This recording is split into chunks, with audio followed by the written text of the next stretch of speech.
Този, който взел парите, трябва да разбере, че това нещо няма да остане безнаказано. Аз лично ще се погрижа да разбера кой е той и ще му дам добър урок. Ясно ли е? Имаш думата ми, ти ще си първата, на която ще преведем парите.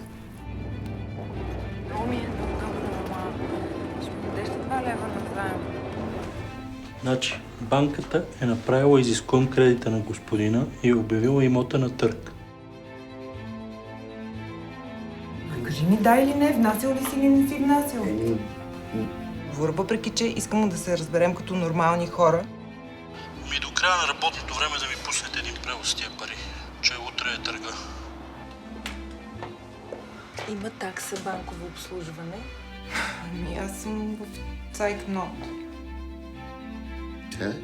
Как му се замесиш с тия хора? Това са пълни изроди, разбираш? Тия режат пръсти, крака, чупят. Да не почнеш да ме хитруваш сега. Знам и за мъжа ти пиендето и за дъщеря ти знам. Вижте, аз не мога да си тръгна от тук без парите.